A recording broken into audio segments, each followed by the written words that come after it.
Essa had always considered himself a rational man. 3 years aboard the Meridian Gateway, humanity's first deep space diplomatic station, had taught him that the universe was stranger than anyone back on Earth could imagine. But nothing, absolutely nothing, had prepared him for this moment. It had started innocently enough. Maya, the Velkin cultural liaison, had invited him to what she called a gathering of understanding. Her species was fascinating, tall, graceful beings with luminescent skin that shifted between silver and pale blue depending on their emotional state. Their eyes were large and dark, like pools of liquid starlight, and their movements carried an otherworldly elegance that made even simple gestures seem like performance art. "It would honor us if you would attend, Essa," Maya had said in her melodic voice, her accent wrapping around his name like silk. "My kinswomen wish to learn more about humanity. You have been so patient with our questions." Essa had agreed without hesitation. The Velkins were important allies, and cultural exchange was literally his job description. Besides, Maya had been nothing but kind since they'd begun working together. Her curiosity about human customs was endearing, if sometimes intense. The residential sector of the Velkin Quarter was unlike anything in the human sections. Bioluminescent vines crawled along the walls, pulsing gently with soft light. The air smelled of something floral and electric, like ozone mixed with jasmine. Maya's quarters were at the end of a curved corridor that seemed to breathe with the station's life support systems. She greeted him at the door, her skin glowing a warm amber. Happiness, he'd learned. "Please enter. We are so pleased you have come." Essa stepped through the doorway and froze. The house was full of alien women, not just a few, dozens. Perhaps 50 Velkin females filled the space, all turning to look at him simultaneously. Their eyes reflected the ambient light like a room full of cats, but far more unsettling. The silence was absolute. Even the soft hum of the station seemed to fade away. His heart hammered against his ribs. Every human instinct screamed at him that he'd walked into something he didn't understand, something potentially dangerous. The xenophobia training videos suddenly seemed woefully inadequate. "Maya?" His voice came out smaller than he intended. Her skin flickered. "Was that nervousness? Please, do not be alarmed. This is the gathering I mentioned." "You said a gathering. You didn't mention—" He gestured helplessly at the sea of alien faces. "This many." One of the Velkins near the front spoke, her voice deeper than Maya's. "The human is frightened. His heartbeat has increased by 47%. Another chimed in. "Facial flushing indicates elevated stress hormones." "Fascinating," said a third. "The fight-or-flight response is more pronounced than the literature suggested."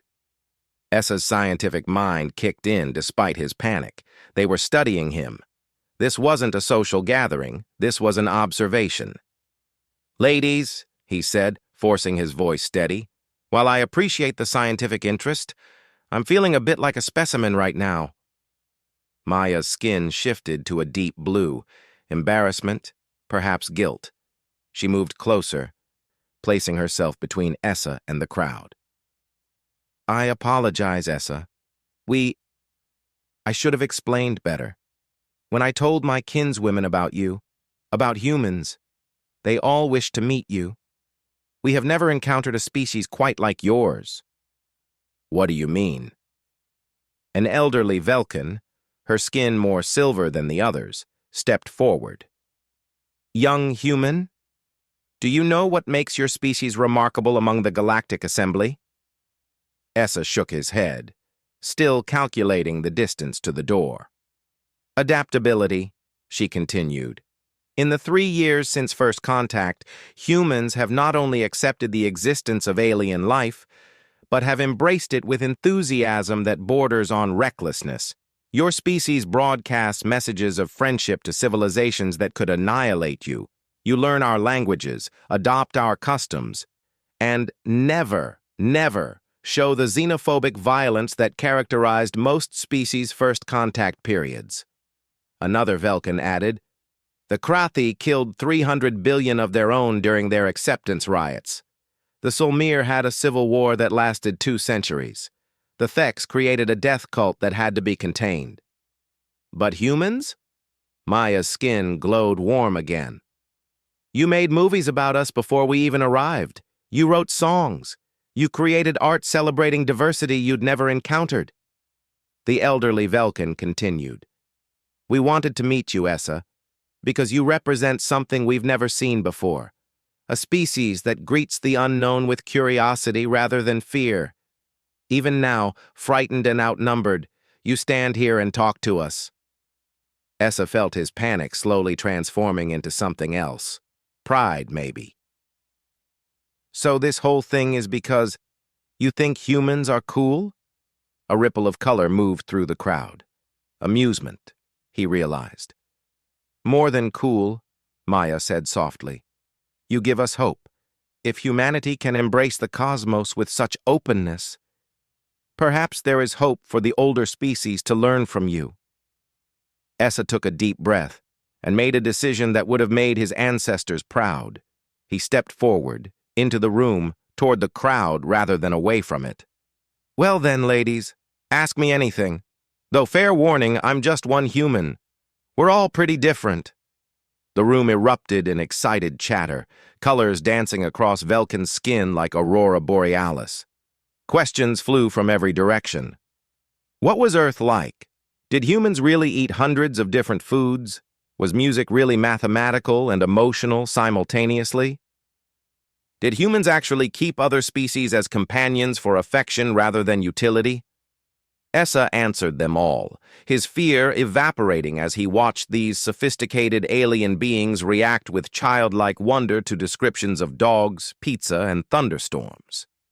Hours later, as he finally prepared to leave, Maya walked him to the door. Thank you, Essa. You have given my kinswomen a great gift tonight. What gift is that? Her skin glowed the warmest amber he'd ever seen. Hope that the universe is becoming a kinder place because of species like yours. As Essa walked back through the bioluminescent corridors, he couldn't help but smile. Humanity? Fuck yeah, indeed.